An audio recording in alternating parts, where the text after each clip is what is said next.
Isang ulilang batang babae ang inampon ng isang mayamang pamilya.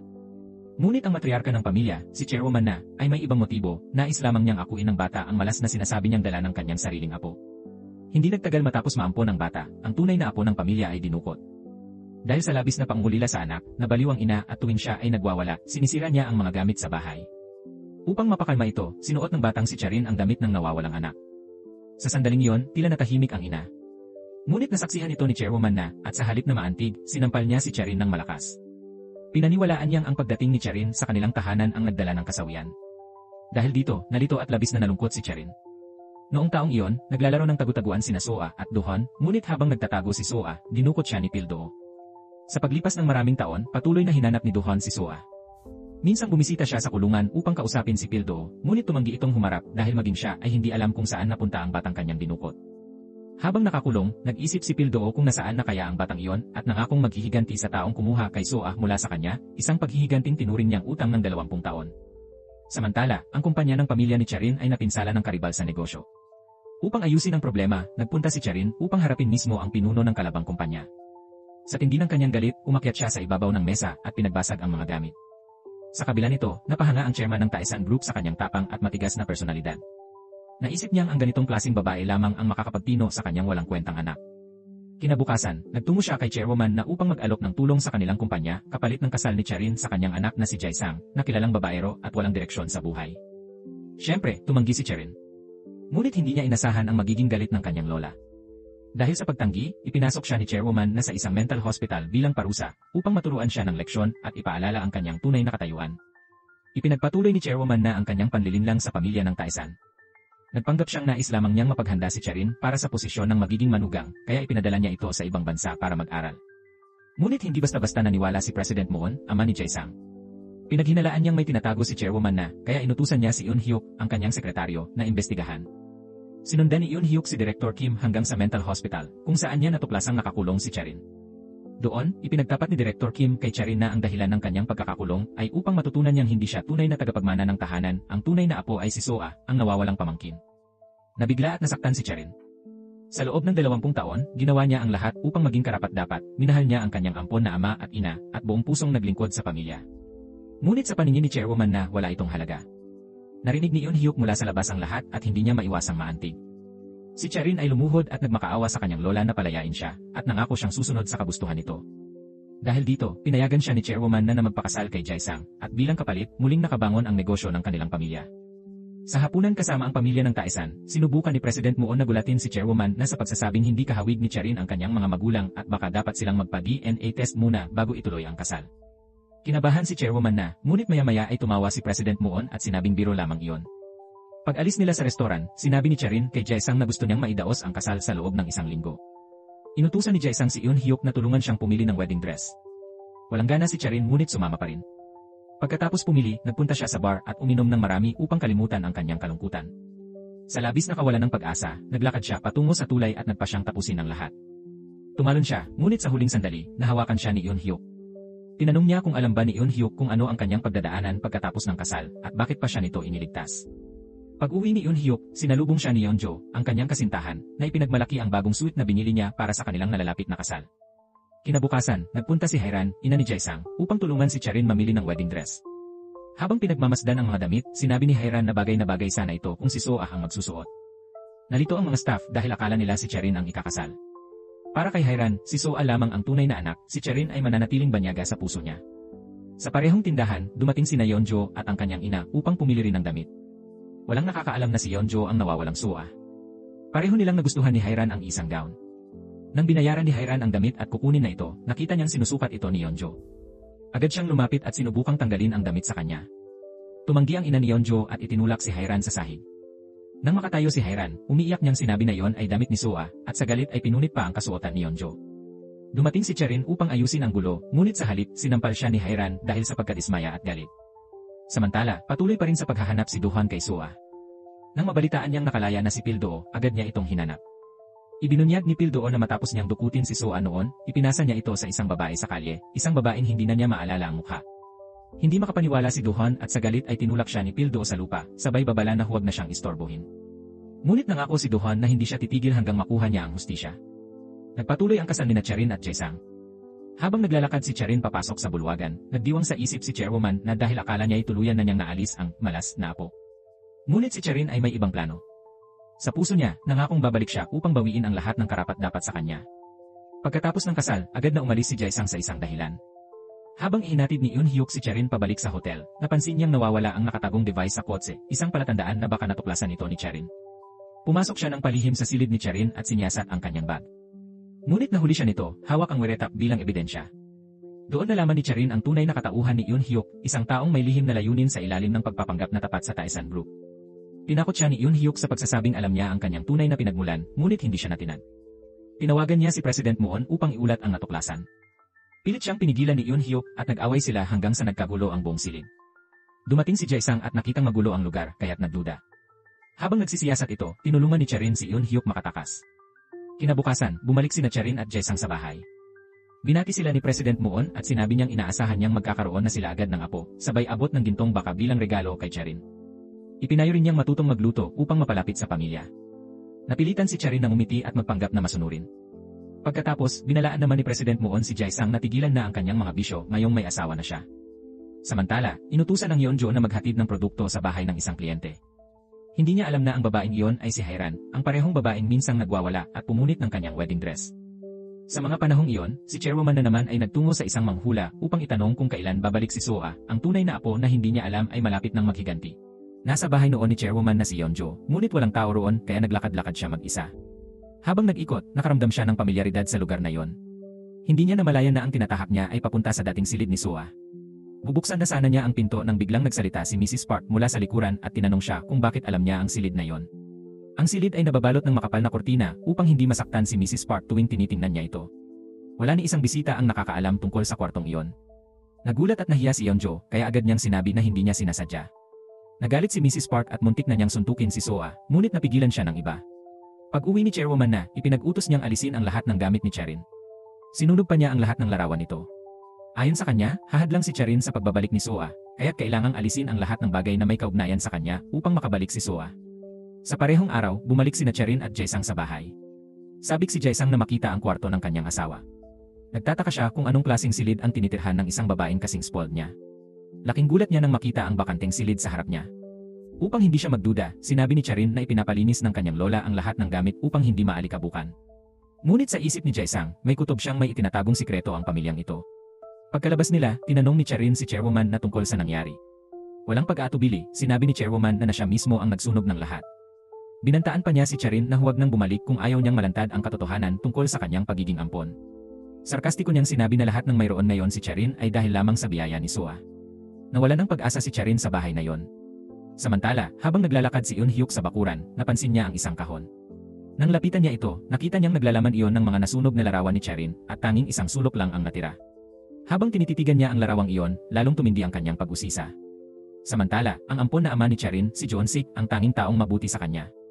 Lagi siyang binabagabag ng konsensya dahil sa ginawang sakripisyo ng anak alang-alang sa kumpanya. Umupo si Do-hoon sa tabi niya upang damayan siya.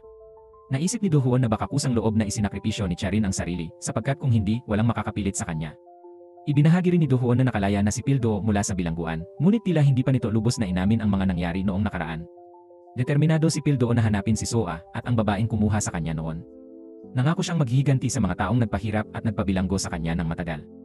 Samantala, sina President Moon at Jae-sang ay nagbabalak na maagaw ang kumpanya ng pamilya ni Charin. Kung hindi dahil sa mga sakripisyo ni Charin, hindi kakayanin ng kanyang ama na mapanatili ito. Kaya gumawa ng paraan si President Moon upang hadlangan si Charin na bumalik sa kumpanya. Nagpanggap siyang nag-aalok ng mga kurso para umano sa kanyang personal na pag-unlad, ngunit ang totoo ay nais lamang niyang ilayo ito sa negosyo.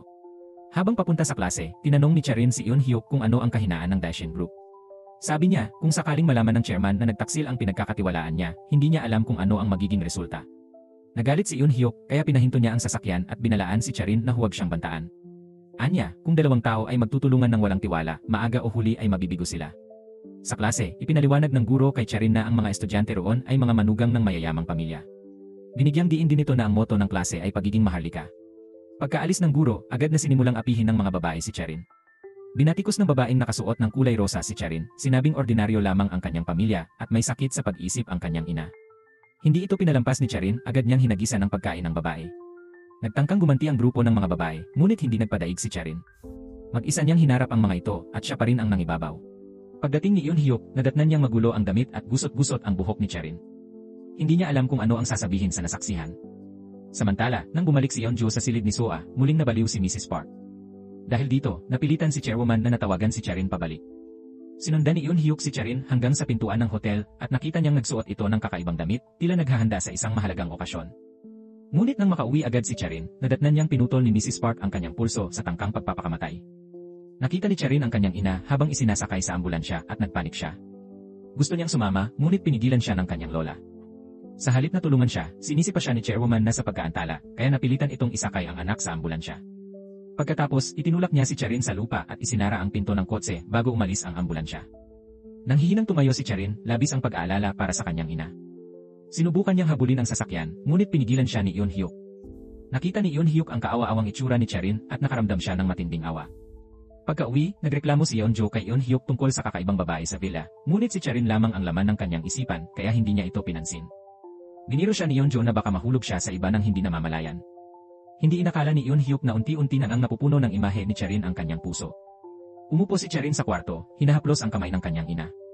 Tiningnan niya ito ng may mainit na mga mata, naalala ang unang pagkakataon na nakita niya ang kanyang ina. Binigyan siya nito ng init ng pag-ibig at pag-asa sa buhay matapos siyang maiwan ng 3 beses. Determinado si Cherin na manatili sa tabi ng kanyang ina at alagaan ito magpakailanman. Tinanong ni Cherin si Kim, ang butler, kung sino ang ikinagalit ng kanyang ina. Sumagot si Kim na si Yeonjo yon dahil natagpuan nito ang kwarto ni Soa. Naramdaman ni Cherin na hindi ganoon kasimple ang bagay na ito. Kinabukasan, inanyayahan ni Cherin si Yeonjo na uminom ng kape. Si Yeonjo ay may napakabait at madaling lapitan na personalidad. Humingi ng paumanhin si Cherin kay Yeonjo sa ngalan ng kanyang ina at tinanong kung paano niya natagpuan ang silid, ngunit sinabi ni Yeonjo na aksidente lang ito at hindi niya inasahan na may pintuan doon. Nang marinig iyon, napabuntong hininga ng maluwag si Cherin. Nag-alok pa siya na ihatid pa uwi si Yeonjo. Nang makita niya ang masayang pag-uusap ni Yeonjo at ng kanyang ina, nakaramdam si Cherin ng kaunting paghanga. Sa panahong ito, ang kumpanya ng amang umampon kay Cherin ay nasa krisis. Umaasa ang sekretarya na babalik si Cherin para tumulong, ngunit may dahilan siya kaya hindi na maaari. Pinagbawalan pala siya ni chairwoman na bumalik sa trabaho sa kumpanya. Ang biyena ni Cherin ay isang tradisyonalista rin, kaya hindi niya pinayagang makilahok si Cherin sa negosyo at pinilit lang siyang mag-aral ng pagluluto ng masigasig. Sa site ng Taesan Group, nahulog ang isang manggagawa dahil sa pagod habang may dala. Matagal nang hindi kontento ang iba, kaya nagpasya silang magwelga ng sabay-sabay. Ginamit ni Jae-sang ang pera para alisin ang mga manggagawa at nagkunwari pang umiyak upang ipakita ang kanyang katapatan. Nang makita ito, nagpasya ang leader ng grupo na bumalik sa trabaho. Nang makitang bumalik ang lahat, natuwa si Jae-sang, ngunit hindi niya napansin na aksidenteng nabuksan ang mic. Sinabi niya kay Yoon Hyuk na pagkatapos ng proyekto, sisisantihin niya ang mga suwel na manggagawa. Narinig ito ng mga manggagawa sa loudspeaker, kaya nagalit sila ng todo. Talagang nagdulot si Jae-sang ng pinsala sa sarili. Nang marinig ito, sobrang nagalit si Pangulong Moon at gusto niyang bubugin si Jae-sang. Nakatayo sa tabi niya si Cherin at alam niyang ito na ang kanyang pagkakataon. Kung tutulungan niya itong lutasin ang problema, makakausap niya ito at makakabalik sa trabaho. Sarkastikong sinabi ni Cherin na walang silbi at walang lalaki si Jae-sang, ngunit sa totoo lang, gusto lang niyang pukawin ito. Dahil sa kanyang pride bilang lalaki, nagdesisyon si Jae-sang na maghiganti sa team leader. Nang gabing iyon, inutusan niya si Yoon Hyuk na dalhin ang team leader sa construction site at itinapon ito sa lawa. Sinabi niya kay Yoon Hyuk na hintayin munang mamatay ang team leader bago niya ito yahon. Tumayo lang si Yoon Hyuk malapit sa team leader para magbantay. Nang matanggap ang mensahe, agad tumakbo si Cherin para iligtas ang team leader. Ginawa niya ang lahat para hilahin ito pataas. Nakatayo si Yoon Hyuk sa malayo, pinagmamasdan si Cherin. Nakita niyang matapang siya at bigla siyang nakaramdam ng kakaiba sa puso. Nailigtas ni Cherin ang team leader ng mga manggagawa, kaya lahat ng manggagawa ay naniniwala na lang sa kanya. Hindi man lang nila napansin na nakatayo roon si Pangulong Moon. Napahiya si Jae-sang kaya nagalit siya. Nalutas ni Cherin ang welga at umaasa siyang makabalik sa trabaho, ngunit gusto pa rin siyang pahirapan ni Jae-sang. Pinapunta niya ito sa kusina para magluto ng pagkain. Akala ni Cherin ay bumalik na siya sa trabaho, kaya pinuntahan niya ang kanyang amang ampun para ipaalam ang balita. Natuwa ito at tinanong kung masaya ba siya matapos magpakasal. Naantig si Cherin dahil dati walang nagtanong sa kanya nito. Sinabi niya na kung babalik ang tunay niyang anak, sana di siya pababayaan. Siyempre, pumayag ang kanyang amang ampun dahil tinuring niya itong sariling anak sa loob ng maraming taon. Pag-uwi, nagluto si Cherin para sa pamilya ng asawa. Tinanong niya ang biyenan kung kailan siya makakapasok sa kumpanya, ngunit ayaw nito. Ang pangako nito ay pawang salitang walang laman. Hindi ito tinanggap ni Cherin, ngunit pinagalitan siya dahil sa mababang katayuan. Kahit galit, kailangan pa rin niyang sundin ang mga utos nito. Gusto pa rin ni Cherin tulungan ang amang ampun sa problema ng kumpanya, kaya pumunta siya sa supplier ng mag-isa para makipag-usap. Naisip niyang makipagkita kay Chairman Choi sa sauna. Hiniling niya kay Eun-hyuk na painitan ang silid para takutin ito.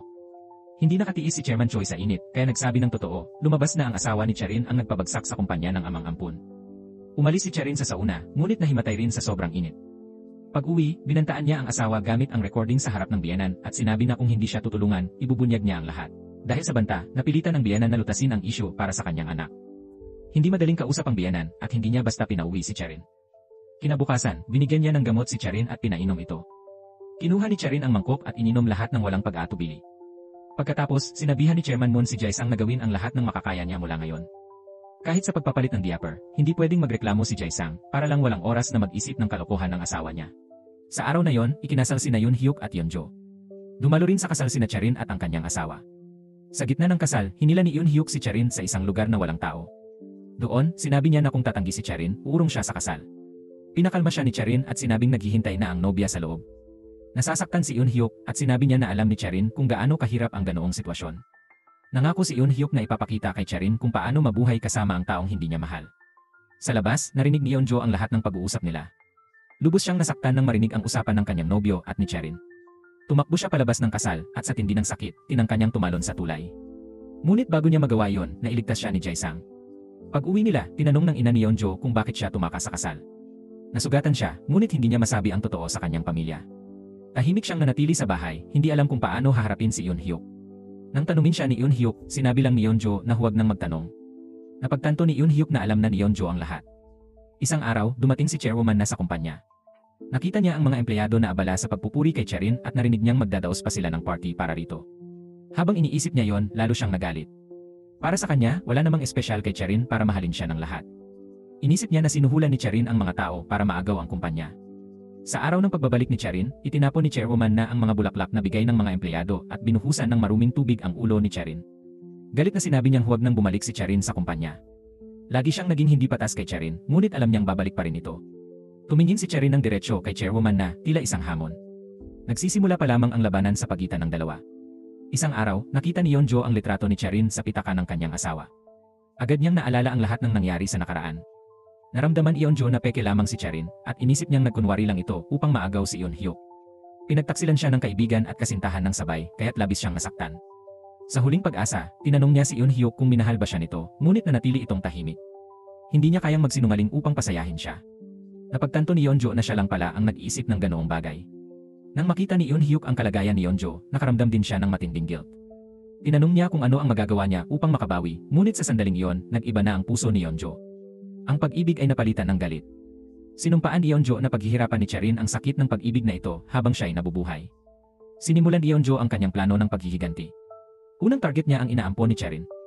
Inakala ng inaampon ni Charin na si Yeonjo ang nawawalang anak, kaya't gusto niyang isuot nito ang damit ni Soa. Ngunit may sariling plano si Yeonjo. Nagkita sila ng ina ni Charin sa isang coffee shop.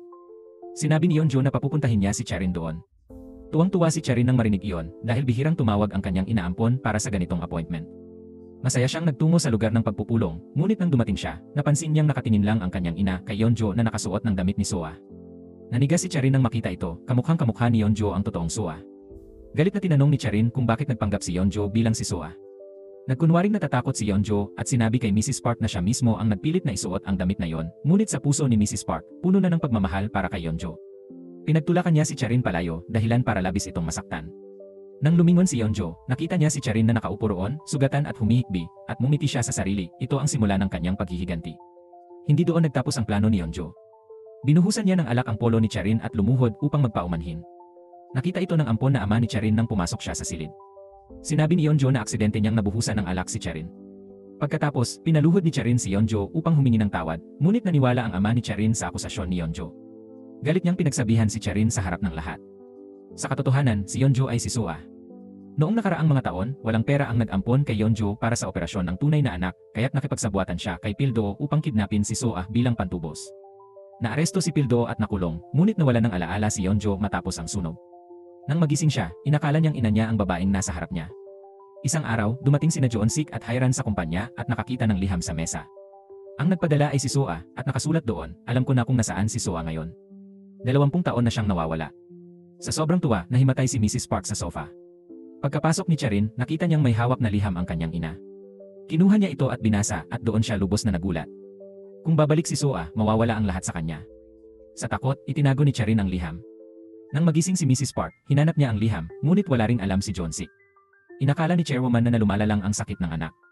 Samantala, binabasa ni Charin ang liham sa bahay, puno ng pag-aalala. Nang mapansin ni Chairwoman na ang kalagayan niya, pinatawag niya ito. Pinasuot niya kay Charin ang makeup at damit ni Soa, at naalala ni Charin ang mga panahong nagpanggap siya bilang Soa upang aliwin ang kanyang ina. Nagalit noon si Mrs. Park at pinilit siyang magpalit ng damit. Habang umiiyak, nangako si Charin na hahanapin ang tunay na anak para sa kanya. Paglabas niya ng bahay, naalala niya ang mga salita at pinigilan ang luha bago magpatuloy sa paglakad. Mula sa malayo, pinagmamasdan siya ni kasambahay Kim. Tinanong ni Charin ang sarili kung gusto ba talaga niyang hanapin si Soa, ngunit alam niyang kailangan niya itong gawin. Sa araw ng tagpuan na nakasaad sa liham, nakabangga niya ang isang lalaking nakasuot ng baseball cap. Nakilala agad ni Charin ang lalaki, siya si Pildo, ang kumuha kay Soa noon. Natakot si Charin habang muling bumalik ang mga alaala. Nakilala rin ni Pildo na si Charin ang ate ni Soa. Hiningi ni Charin ang ebidensya na buhay si Soa, kapalit ng pera.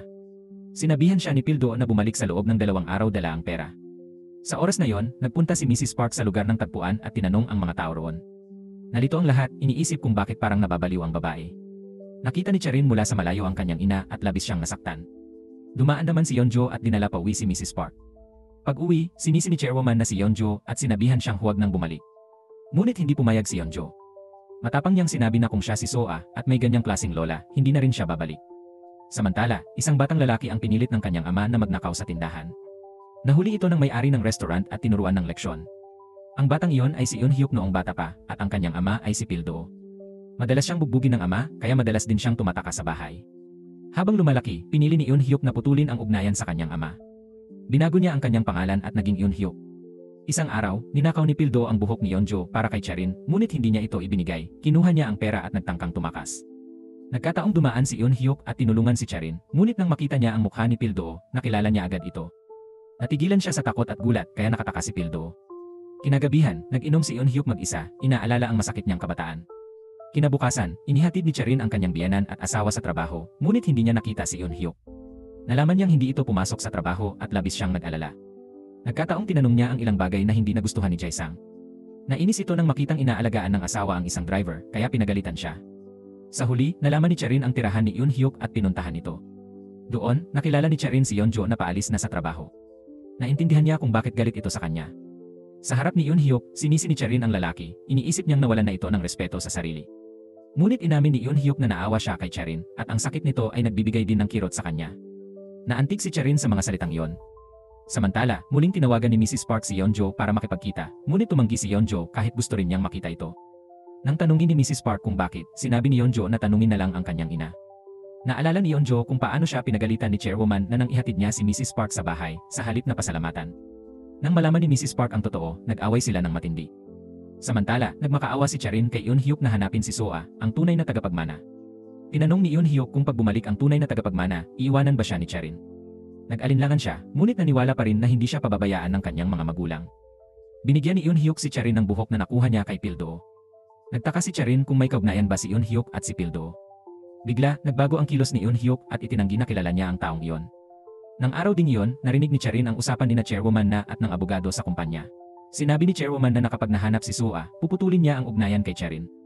Labis na nadismaya si Charin nang marinig ito. Naalala niya ang mga araw na pinahirapan siya ng pamilyang iyon, palaging malamig at malupit ang pakikitungo ni Chairwoman na sa kanya. Naisip ni Charin na kung si Soa nga ang hinahanap, kasalanan iyon ni Chairwoman na. Hindi nakita ni Pildo ang pamilya ni Soa, kaya pumunta siya sa kumpanya. Doon, narinig niya ang usapan ni na Eun-hyuk at Do-hoon nang hindi sinasadya. Nalaman ni Pildo na si Eun-hyuk ang anak na tumakas 20 taon na ang nakalipas, kaya ngumiti siya ng malaki. Noon din, nalaman ang tunay na pagkakakilanlan ng ampon ni Charin, isang bahagi ng plano ni na Chairman Moon at Jae-sang para makuha ang kumpanya ni Chairwoman na. Pumunta sila sa kumpanya ni Chairwoman na upang bawiin ang kanilang puhunan, ngunit kung mangyayari iyon, mabubuwag ang kumpanya ng pamilya ni Charin. Lihim na sinabi ni Eun-hyuk kay Charin ang lahat, kaya't nagtangkang pumasok si Charin sa sikretong silid ng kanyang biyenan. Doon, nakita niya ang mga resulta ng pagsusuri at ang plano para sa pag-angkin ng kumpanya. Naunawaan niya ang lahat, ang dalawang dating asawa ni Jae-sang ay nawalan din ng kumpanya ng pamilya nila dahil sa pag-aasawa at dahil sa Taesan Group, parehong namatay ang dalawang dating manugang. Nakita pa niya ang inihandang picture frame para sa kanya ng mag-ana. Labis siyang natakot at matagal bago nakabangon. Noon, napilitang ibenta ni Jeon-sik, ang ampon na ama ni Charin, ang mga shares ng kumpanya upang bayaran ang kanilang mga utang. Sa huli, napasakamay ni Chairman Moon ang kumpanya. Para iligtas ito, nagplano si Charin ng paghihiganti. Nalaman niya kay Eun-hyuk na si Jae-sang ay nakapag-ipon ng malaking halaga ng pera na ninakaw mula sa kumpanya. May isang babae na nag-iingat ng perang iyon. Nang hilingin ni Jae-sang na ibalik ang pera, pinilit niyang ilipat ito sa kanyang account, ngunit tumanggi ang babae dahil kung ibibigay niya lahat, wala nang matitira sa kanya. Nang malaman ni Jae-sang ang pagtanggi, nagalit siya ngunit kalaunan ay nanahimik at yumuko dahil sa takot na mawala ang pera. Pag-uwi ni Charin, kinutya siya ni Jae-sang, ngunit nanatili siyang kalmado, lalo itong ikinagalit ng lalaki. Tinulak siya nito sa kama at sinabing manganak na lamang siya kung ayaw niyang mapalayas, ngunit malakas na tumutol si Charin. Kinagat niya ang kamay ni Jae-sang at tumayo, mariing sinabing huwag siyang basta hawakan. Kinabukasan, habang naghahanda ng almusal, sinaway siya ng biyenan. Sinabi ni Hairan na isa siyang huwad at walang karapatang kumain kasama nila. Noon, nagtitimpi lamang si Charin at hinayaang tratuhin siyang parang katulong. Upang hindi bawiin ng pamilya ni Jae-sang ang kanilang puhunan, humingi ng tawad si Chairwoman Na at sinabing ambisyosa si Charin. Sa ilang salita lamang, isinisi niya lahat ng kasalanan kay Charin. Hindi na nakatiis si Charin at matapang na sinabi na kung paalisin siya ngayon, babalikan niya si Chairwoman Na may dalang bulaklak. Kinabukasan, hinanap ni Charin ang babaeng tagapag-ingat ng lihim na pera ni Jae-sang. Ipinakita niya ang picture frame at sinabing siya ang susunod na taong nakalista roon. Silang dalawa lamang ang nakakaalam ng lihim ng pamilyang Taesan at pagkatapos, isa sa kanila ang ilalagay sa frame. Naunawaan ng babae ang bigat ng sitwasyon at ibinigay ang ebidensya kay Charin. Hawak ang ebidensya ng pagnanakaw ni Jae-sang sa kumpanya, hinarap ni Charin sina Chairman Moon at Jae-sang. Pinagbantaan niya silang ibigay sa kanya ang mga shares ng kumpanya. Pagkatapos, pinilit ni Joon-sik si Jae-sang na pirmahan ang kasulatan ng diborsyo. Sa wakas, naging malaya na si Charin at muling nagkasama sila ni Eun-hyuk. Nang umalis si Charin, tiningnan ni Jae-sang ang kanilang silid at nakaramdam ng kahungkagan dahil matagal siyang naging bahagi ng buhay nito. Sa oras na yon, ipinadala ni Chairwoman Na ang kanyang mga tauhan upang dalhin ang mga gamit ni Charin. Sinabihan niya ang lahat na mag-ingat dahil mahalaga kay Charin ang mga yon. Dati, naisip ni Chairwoman Na naibenta ang mga gamit ni Charin para hindi malugi ang kumpanya, ngunit ngayong nakuha na ni Charin ang kanyang mga shares, lubos na nagbago ang kanyang ugali. Nang muling mapuno ang silid, naramdaman ni Charin na muli siyang naging bahagi ng pamilya. Alam niyang hindi siya talaga gusto ng kanyang lola, ang gusto lamang nito ay ang kanyang mga shares sa kumpanya. Ngunit sa loob ng 20 taon, ngayon lang siya tinrato ng may kabaitan. Hindi niya lang naging maayos ang lahat gaya ng inaasahan. Nalaman ni Charin na ipinadala ni Jae-sang ang isang tao upang sundan si Eun-hyuk at kumuha ito ng mga malaswang litrato nila. Binantaan ni Jae-sang si Eun-hyuk na kung hindi niya iwan si Charin, kasusuklaman siya ng lahat kinabukasan. Hindi pa rin maintindihan ni Eun-hyuk kung bakit ayaw siyang pakawalan ni Jae-sang. Sinagot siya ni Jae-sang na gusto lang niyang maging kanya si Charin. Kalaunan, nalaman ni Charin na si Yeonjo pala ang dinukot na si Soa noon. Dahil sa takot, ginamit niya ang dahilan ng pag-aaral sa ibang bansa upang mailayo si Yeonjo. Dumating ang sekretarya sa bahay ni Yeonjo at sinabi sa ina nito ang alok na pag-aaral sa ibang bansa. Pinayuhan ng ina si Yeonjo na tanggapin ang pagkakataon, ngunit gusto lamang niyang manatili sa bahay. Galit na pinagalitan siya ng ina. Dahil sa kahirapan, hindi nakapag-aral ng maayos si Yeonjo, kaya't ayaw ng kanyang ina na palampasin pa niya ang ganitong pagkakataon. Sa gayon lang mababawasan ang kanyang pagsisisi. Wala nang nagawa si Yeonjo kundi sumunod sa ina at pumayag na umalis. Kinabukasan, nagpaalam siya kay Ginang Park na masaya ring tinanggap ang desisyon niya. Ayaw ni Ginang Park na mawalan ng magandang kinabukasan si Yeonjo. Pagkaalis niya, umiti ang ina ni Yeonjo, ngunit pagtalikod niya ay napaiyak ito. Kahit 20 taon lang niyang pinalaki ang bata, itinuring niya si Yeonjo bilang sariling anak. Pagkaalis niya, umuwi ang dalawang nakababatang kapatid ni Yeonjo na nagpaligsahan pa sa paghatid sa kanya. Si Pildoo, na nakatago sa sulok, ay narinig ang balita at tumakbo sa paliparan upang pigilan si Yeonjo. Doon, inihayag ni Pildoo ang buong katotohanan, 20 taon na ang nakalipas, nang si Yeonjo ay 8 taong gulang pa lamang, siya ang dumukot sa kanya, kasabwat ang sariling ina. Hindi inasahan ni Yeonjo na ang taong itinuring niyang ina sa loob ng maraming taon ay siya ring dumukot sa kanya. Mahirap para sa kanya ang tanggapin yon, kaya nagpasya siyang huwag na munang umalis ng bansa. Mananatili siya upang alamin ang buong katotohanan. Dito nagsimula ang alitan ng dalawang magkapatid. Bumalik si Yeonjo sa bahay ni Chairwoman Na at kinanta ang awitin na palaging inaawit ng kanyang tunay na ina noong siya ay musmos pa. Sa wakas, masayang niyakap ng ina ang kanyang tunay na anak, matapos ang 20 taon, nagbalik siya. Sa labis na emosyon, natumba ang ina. Nakita ito ni Charin at agad tumakbo upang tulungan siya, ngunit tinitigan siya ni Yeonjo ng may puot at sinabihang umalis. Pagkatapos, ipinasok ni Yeonjo ang ina sa loob at iniwan si Charin na mag-isa sa labas. Mula noon, lalo niyang naramdaman na peke lamang si Charin at inisip niyang kinuha nito ang lahat ng sa kanya. Kaya simula noon, ipinahayag niyang siya na si Soa. Sa sumunod na mga araw, inutusan siya ng ina na bumili ng damit at sinadya niyang isama si Charin upang mapahiya ito. Mula simula hanggang dulo, nakatayo lamang si Charin na parang tagalabas. Paminsan-minsan, sinusulyapan siya ni Soa at nang makita ang kanyang awa-awang mukha, nakaramdam siya ng tuwa. Nang makita ni Chairwoman Na ang DNA test at malaman na si Yeonjo ay si Soa, naalala niya ang kanyang mga kasalanan at labis na nagsisi. Niyakap niya ang apo at sinabing labis niya itong namiss, pinuri pa niya ang marangal nitong anyo, tila nagmula talaga sa mataas na pamilya.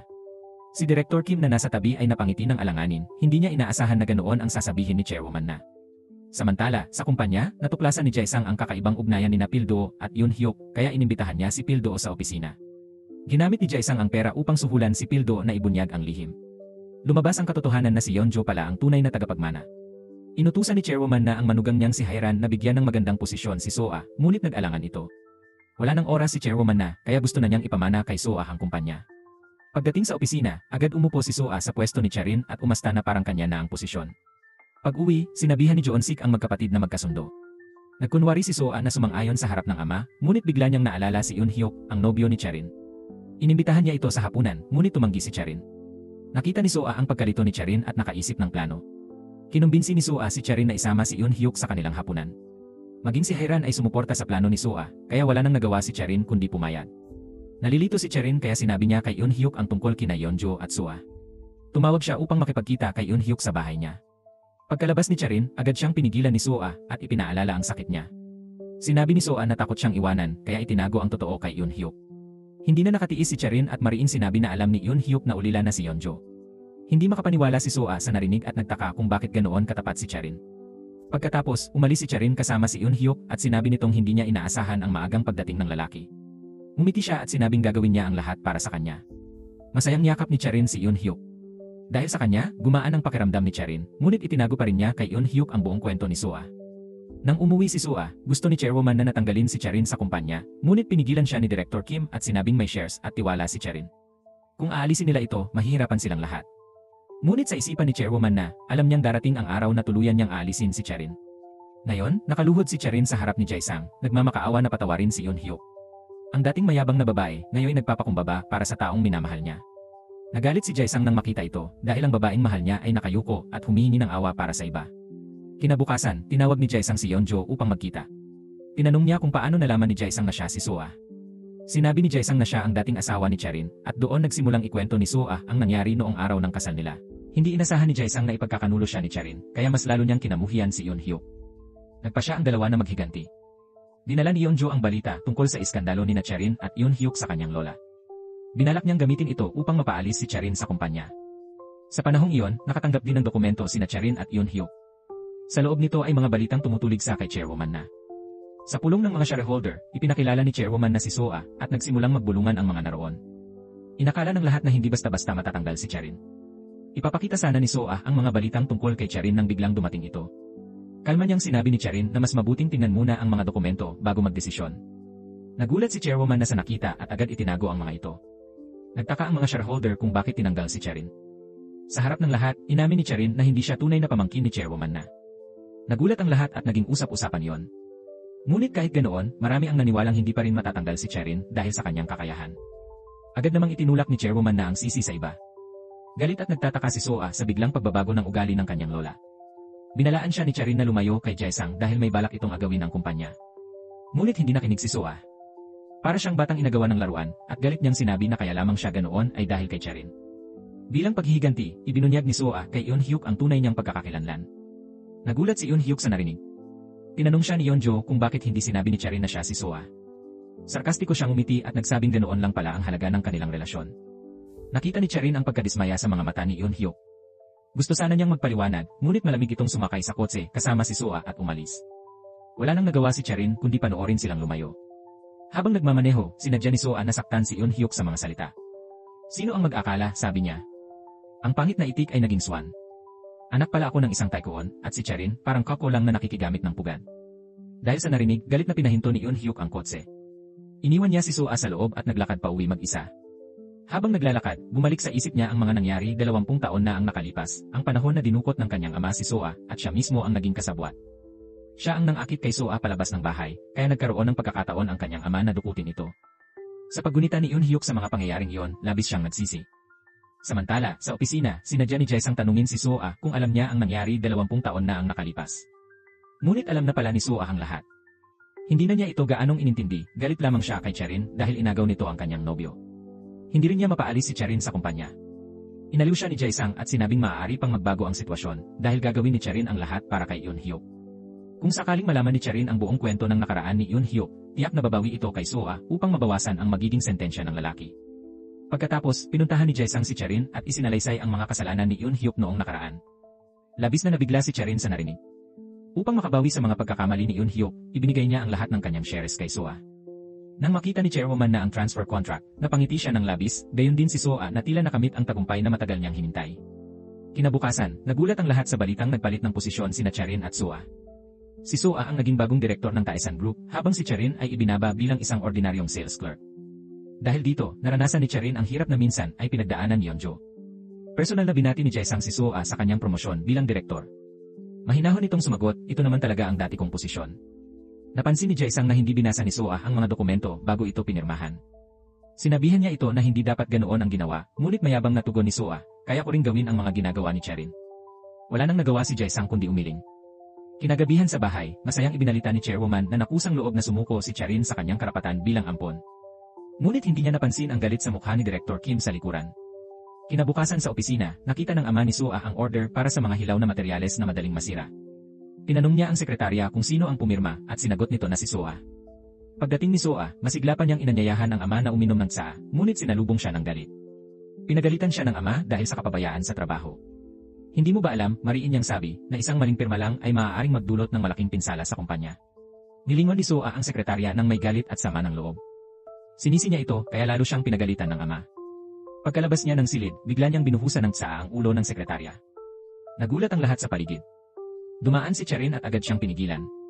Hindi inasahan ni Charin na magiging ganoon kabastos si Soa. Umuwi si Soa na halatang balisa at puno ng frustrasyon. Inaliw siya ng kanyang ina at sinabing lahat ng tao ay nagkakamali minsan. Ngunit sa loob-loob ni Chairwoman na, nagtataka siya kung bakit ganoon kahangal ang kanyang apo. May mga simpleng bagay na hindi nito magawa ng maayos. Tinanong ni Director Kim kung dapat bang ibalik si Charin sa kumpanya, ngunit agad itong tinutulan ni Chairwoman na. Ayaw niyang muling bumalik si Charin, baka maagaw pa nito ang kapangyarihan na matagal na niyang pinanghahawakan. Sinabi ni Charin kay Eun-hyuk na alam ni Director Kim kung sino ang tunay niyang ina. Noong araw din iyon, si Director Kim ang nagbigay ng mga dokumentong iyon kay Charin. Nagtataka noon si Eun-hyuk kung bakit napakaraming lihim ang babae. Ikinuwento rin niya na nakita niya si Director Kim na may kasamang lalaki sa motorsiklo at nag-uusap ang mga ito ng palihim. Hinala ni Eun-hyuk na si Director Kim ang lihim na nagbigay ng mga dokumentong tumutulig sa kay Chairwoman na. Nagulat si Charin sa narinig at nag-isip kung bakit gagawin ito ni Director Kim para sa kanya. Samantala, sa bahay ni Chairwoman na, iniinom nito ang gamot na dinala ni Director Kim. Bukod pa roon, nagdala rin siya ng mga bitamina para sa anak at apo ni Chairwoman na. Masayang sinabi ni Chairwoman na namaswerte siya sa pagkakaroon ng isang tapat na lingkod tulad ni Director Kim. Upang malaman ang katotohanan tungkol sa kanyang ina, pinuntahan ni Charin si Director Kim. Mahinahon niyang tinanong ito kung bakit ibinigay sa kanya ang mga dokumento. Nagulat si Director Kim at dahan-dahang binitawan ang kamay ni Charin. Sa sandaling yon, dumating si Chairwoman na sa bahay. Tinanong ni Charin ang matanda kung saan nanggaling ang mga itim na dokumento. Halatang gusto niyang malaman ang totoo. Galit na sinabi ni Chairwoman na umuwi na sila. Pagdating sa bahay, tumingin si Charin kay Director Kim at ipinahiwatig na siya ang malapit kay Chairwoman na. Sasabihin na sana ni Charin na si Director Kim ang sangkot nang biglang may dumating na text message. Nakasulat doon na ang tunay niyang ina ay si Kim Son-hee. May kasunod na babala, kung magpapatuloy siya, hindi niya kailanman malalaman kung nasaan ang kanyang ina. Dahil doon, humingi siya ng pahintulot na umalis. Hinabol siya ni Director Kim at tinanong kung ano ba talaga ang gusto niyang gawin sa huli. Napaiyak si Charin at tinanong ito, nasaan si Kim Son-hee? Sagot ni Director Kim, gusto raw ni Kim Son-hee na makitang maging tagapagmana si Charin ng kumpanya. Muling nagtanong si Charin kung alam ba talaga ni Director Kim kung nasaan ang kanyang ina. Hindi siya direktang sinagot. Sa halip, malamig na sabi ni Director Kim, kung pumunta ka rito para bantaan ako, hindi mo kailanman malalaman kung sino ang tunay mong ina. Sa totoo, gusto ni Director Kim na ang kanyang sariling anak ang maging tagapagmana. Dahil doon, binalak niyang dukutin ang anak ng pamilyang Chaebol. Dinala niya ang kanyang anak para makita ito. Samantala, tinanong ni Eun-hyuk ang kanyang ama tungkol sa mga nangyayari at nalaman niyang may isang taong kumokontrol sa lahat sa likod ng mga pangyayari. Naalala ni Pil doon na may tattoo sa braso ang taong iyon. Dahil dito, napaisip si Eun-hyuk. Naalala niya ang lalaking nagmamaneho ng motorsiklo, ang lalaking nakita niyang kausap ni Director Kim. Nang araw din iyon, habang sinusundan niya ang lalaki, nadiskubre niyang may kaparehong tattoo ito sa braso. Lihim niyang sinundan ito sa isang liblib na lugar. Doon, laking gulat niya nang makita si Director Kim, hindi lang siya, kundi pati ang babaeng shaman. Narinig ni Eun-hyuk na sinabi ni Director Kim sa shaman na iparating kay Chairwoman na nabubuti lamang ang kalagayan ng kumpanya kung babalik si Charin. Nag-alala ang shaman at sinabing hinahanap daw siya ni Pildo kamakailan. Tinanong niya si Director Kim kung kailangan ba niyang suhulan si Pildo upang hindi ito magsalita. Malamig na sagot ni Director Kim, si Pildo ay taong walang kabusugan sa kasakiman. Kahit bayaran natin siya, hindi iyon sapat. Mas mabuti pang alisin na lang siya. Tinanong ng shaman kung kailan sasabihin ni Director Kim kay Cherin ang totoo tungkol sa kanyang pagkatao. Ngunit mariin niyang sagot, hindi ako karapat-dapat na maging ina ni Cherin. Nakatayo si Eun Hyuk sa isang sulok at narinig ang lahat. Lubos siyang nagulat sa mga revelasyong iyon. Pagkatapos, sinundan niya si Director Kim at hinarap ito. Binalaan siya ni Director Kim na kung isisiwalat niya ang lihim, mamamatay siya. Hindi maintindihan ni Eun Hyuk kung bakit nagawa nitong gamitin ang sarili nitong anak para sa kapangyarihan. Sa pamamagitan ng kanyang investigasyon, nalaman niya na ulila pala si Director Kim. Lalong tumindi ang kanyang pagdududa nang mapansin niyang napakaraming gamot ang iniinom ni Chairwoman na nagaling kay Director Kim. Maya-maya, nahimatay si Mrs. Park at agad dinala sa ospital. Dinalaw siya ni Cherin at nang makita ang inang may sakit sa kama, napaisip siya. Simula nang mawala si Soa, palaging mahina ang kalusugan ng kanyang ina, ngunit ngayon tila mas malala na. Hindi na napigilan ni Cherin ang kanyang hinala. Lumabas sa investigasyon na pinalitan pala ni Director Kim ang pampakalma ni Mrs. Park ng gamot na nagdudulot ng mga guni-guni. Kaya pala lumala ang kalagayan nito. Sa panahong iyon, sinamantala ni Jae-sang ang pagkakataon. Inakit niya si Soa na pumirma sa isang kontratang hindi pabor sa kumpanya. Dahil dito, muling nalugi ang negosyo. Pinatawag siya ng ama upang pagalitan. Mahinahon niyang sinabi na maingat niyang binasa ang kontrata at wala siyang nakitang mali, kaya pinirmahan niya ito. Hindi na nakapagtimpi ang kanyang ama. Galit nitong tanong, isa ka bang miyembro ng korporasyon o espiya na gustong sumira sa atin? Hindi inasahan ni Soa ang ganitong laki ng pagkakamali. Wala siyang naibalik na sagot. Samantala, hinanap ni Eun Hyuk ang babaeng shaman upang magtanong tungkol sa lahat ng nalaman niya. Sa pagkakataong iyon, diretsahang sinabi ng shaman ang buong katotohanan. Noong araw, si Director Kim ay katulad din ni Cherin, isang ampon. Inampon siya noon ni Chairwoman na upang ipasa sa kanya ang malas ng anak. Nang matuklasan yun ni Kim, tumakas siya, ngunit na-aksidente. Hindi siya tinulungan ng salarin o ni Chairwoman na. Sa kabutihang palad, nakita siya ng shaman at nailigtas. Doon nagsimula ang kanyang galit at paghahangad ng paghihiganti, isang lihim na sa wakas ay unti-unting nabubunyag. Kalaunan, nabuntis si Director Kim at isinilang si Cherin. Simula noon, sinimulan ni Director Kim ang kanyang plano ng paghihiganti.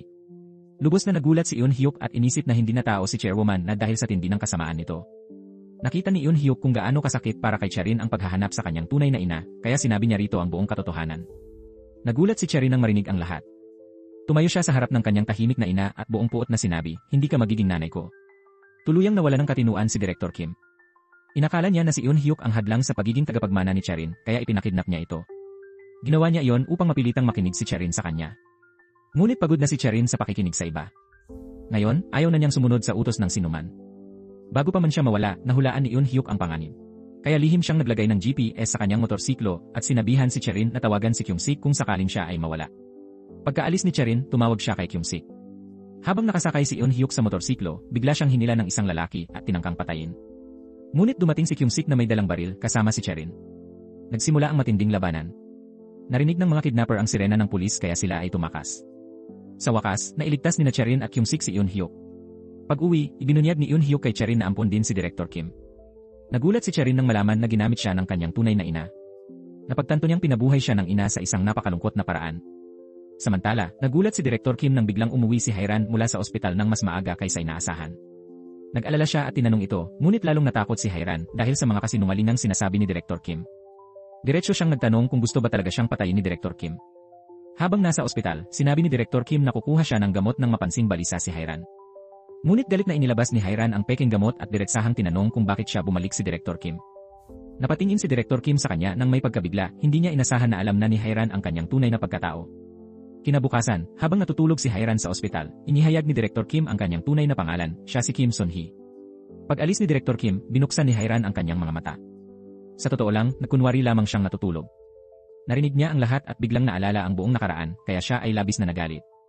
Samantala, nang malaman ni Pildo na si Director Kim ang nag-utos sa kanya ng krimen 20 taon na ang nakalipas, pumunta siya sa bahay ni Chairwoman na upang sabihin na siya ay walang sala. Galit niyang itinuro si Director Kim at sinabing ito ang babaeng sumira sa kanyang buhay.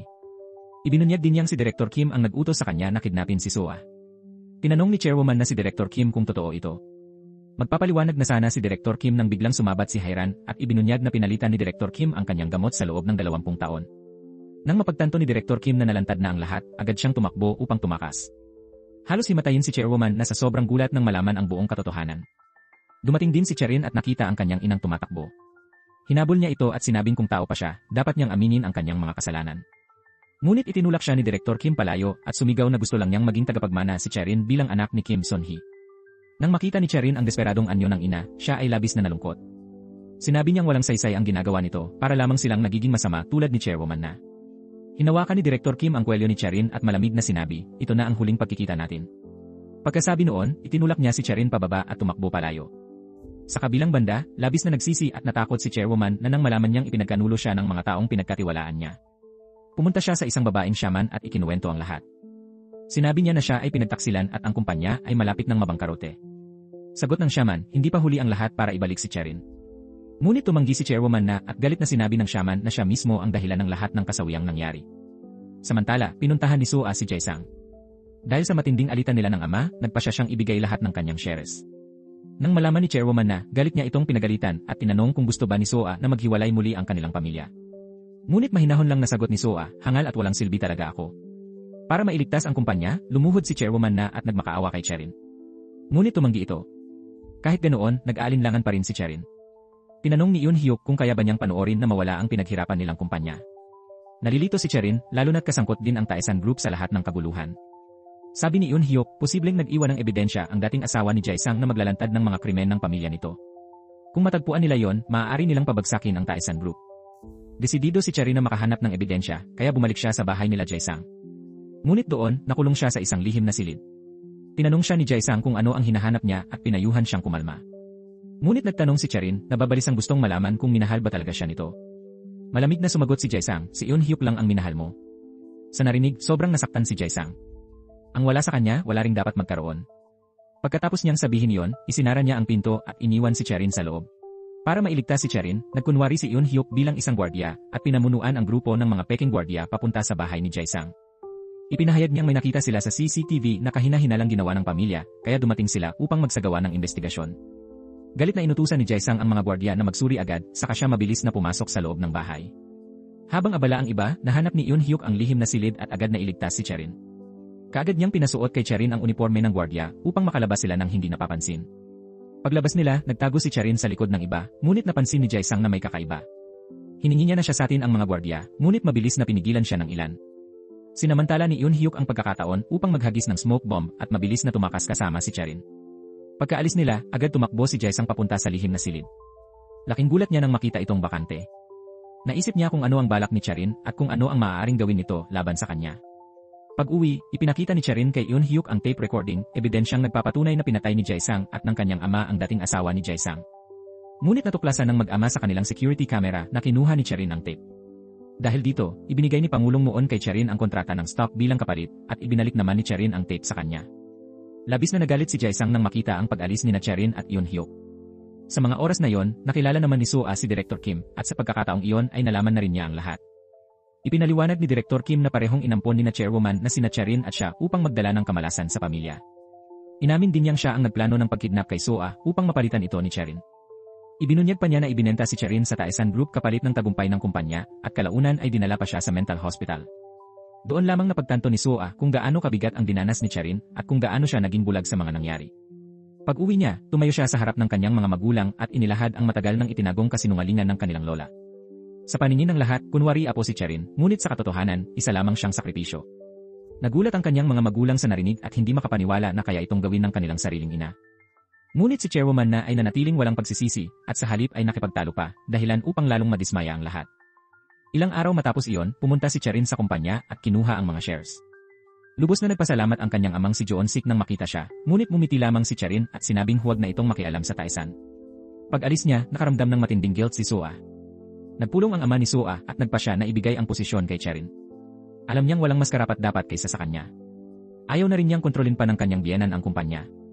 Sa harap ng lahat, inihayag niya si Cherin bilang bagong kahalili ng mga shareholders. Humingi rin siya ng tawad dahil nailagay sa panganib ang kumpanya, isang pagkakamaling siya at si Soa ang dapat managot. Ipinaalala niya na ilang beses nang iniligtas ni Cherin ang kumpanya. Ngunit biglang pumasok si Chairwoman na at mariing sinabi na walang sinuman ang maaaring magbigay ng kumpanya kay Cherin nang walang pahintulot niya. Sa sandaling iyon, dumating din si Soa. Iba na ang kanyang aura, mas kalmado, mas matatag at mas matured. Buong loob niyang sinabi na ibibigay rin niya ang kanyang shares kay Cherin. Dahil sa desisyong iyon, si Cherin ang naging pinakamalaking shareholder ng kumpanya. Hindi siya makapaniwala sa ginawa ni Soa at lubos siyang nagpasalamat. Ngunit tumanggi si Soa na tanggapin ang pasasalamat, biro niyang binigay lang niya yon dahil sumasakit ang ulo niya sa pamumuno. Sa araw ding iyon, habang abala si Charin sa bagong tungkulin, isang trahedya ang naganap na aksidente si Eun Hyuk. Dinukot siya ng dalawang lalaki at itinapon sa ilog. Tuluyan siyang nawala sa buhay ni Charin. Lumipas ang isang taon. Nagpasya si Soa na mag-aral ng kosmetiko sa ibang bansa. Bumisita siya sa opisina ni Charin upang magpaalam. Sa kanilang pag-uusap, inaliw ni Soa si Charin, sinabing ang mga taong nawawala ng isang taon ay kadalasang itinuturing na patay, ngunit hanggat may paniniwala at pag-asa, darating ang araw na babalik sila. Nagpasalamat si Charin at nagkamay silang dalawa, sabay bating mag-ingat at manatiling malusog. Paglipas ng panahon, naging lubhang matagumpay si Charin bilang bagong pinuno ng kumpanya. Naipaluwas niya sa China ang mga produktong kosmetiko at nagawa niyang gawing nangungunang brand sa Korea ang kanilang kumpanya. Habang ini-interview siya sa TV, may isang pamilyar na lalaki ang tahimik na nanonood sa kanya. Samantala, ipinaalam ng kalihim kay Jae-sang ang isang artikulong nag-akusa sa Taesan Group bilang grupo ng mga mamamatay tao. Akala ni Jae-sang ay si Charin ang may pakana, kaya galit siyang nagtungo sa opisina nito at itinapon ang dyaryo sa mesa. "Bakit mo ako fina-frame?" galit niyang tanong. Hindi pa rin maintindihan ni Charin ang nangyayari, kaya kinuha niya ang dyaryo at binasa ito. Tinanong siya ni Jae-sang kung hindi siya ang may gawa, posible kayang bumalik si Eun Hyuk mula sa kamatayan. Nabigla si Charin sa sinabi ni Jae-sang. "Bakit mo iginiit noon na patay na siya?" tanong niya. Ngunit hindi sumagot si Jae-sang. Tumawag bigla ang kumpanya, sinabing dumating na ang taga-usig. Nagulat siya nang malaman na arestuhin ang kanyang ama dahil sa pagpatay. Agad na tumakbo si Jae-sang kay Chairman Gong upang humingi ng tulong sa kapatid nitong abogado para mapalaya ang kanyang ama. Ngunit tumanggi si Pangulong Gong, sinabing taliwas iyon sa ulat ng kanyang kalihim. Tinawag niya ang kalihim, at nang tuminala si Jae-sang, nanlaki ang kanyang mga mata, ang kalihim ay si Eun Hyuk. Malamig na sinabi ni Pangulong Gong na sa korte malalaman kung may pinatay na ba ang Taesan Group. Galit na umalis si Jae-sang. Samantala, tumingin si Eun Hyuk sa bintana at naalala ang nangyari isang taon na ang nakalipas, ang sandaling iligtas siya ni Direktor Kim mula sa kamatayan. Pagkagising noon, tinanong ni Eun Hyuk kung bakit siya iniligtas ni Direktor Kim. Sagot niya, nang makita niya ang aksidente ni Eun Hyuk, naalala niya ang sariling aksidente 40 taon na ang nakalipas. Ayaw daw niyang maging kasing lupit ni Chairwoman na. Bago siya sumuko sa pulis, nag-iwan siya ng video bilang ebidensya ng aksidente. Makalipas ang ilang araw, binisita ni Charin ang kanyang ina sa bilangguan. Tinanong niya kung bakit siya dinala nito noon sa bahay ni Soa. Labis na nagsisi si Direktor Kim at sinabing puro galit ang bumalot sa kanya noon kaya nawalan siya ng katwiran at nagplano ng paghihiganti. Sa tingin niya, hindi na siya karapat-dapat maging ina. Tinanong ni Charin kung maituturing pa ba siyang ina ngayon. Nagkunwaring malamig si Direktor Kim, sinabing hindi na siya dapat bisitahin dahil wala na siyang karapatang tawaging ina. Pinigilan ni Charin ang luha at muling nagtanong kung nakaramdam ba ito ng kahit kaunting pagsisisi. Sa huli, emosyonal ding inamin ni Direktor Kim na sa tuwing nasasaktan si Charin, siya man ay labis ding nasasaktan. Samantala, sa malaking villa, tanging si Chairwoman na lamang ang naiwan. Wala nang ibang tao sa kanyang tabi. Binisita siya ni Charin at iniulat na ang huling kargamento ay naipadala na sa China. Sinabi rin niya na hindi na siya babalik doon at pinakiusapan ang matanda na alagaan ang sarili. Sa huli, tila nagising si Chairwoman na sa katotohanan. Tinawag niya si Charin ng buong paggalang, Chairwoman. Lumingon si Charin sa kanyang lola, puno ng halo-halong damdamin sa dibdib. Pagbalik niya sa kumpanya, nakatanggap siya ng mensahe mula kay Eun Hyuk. Sa wakas, matapos ang lahat ng kaguluhan at sakit, nagkita silang muli. Sa sandaling iyon, alam ni Charin na tapos na ang paghihirap at sa wakas, maaari na silang maging masaya ng magkasama. At dito nagtatapos ang seryeng Hide and Seek. Huwag kalimutang i-like, i-follow, at i-subscribe ang channel para laging updated sa mga susunod na kapanapanabik na serye. Maraming salamat sa panonood, hanggang sa muli.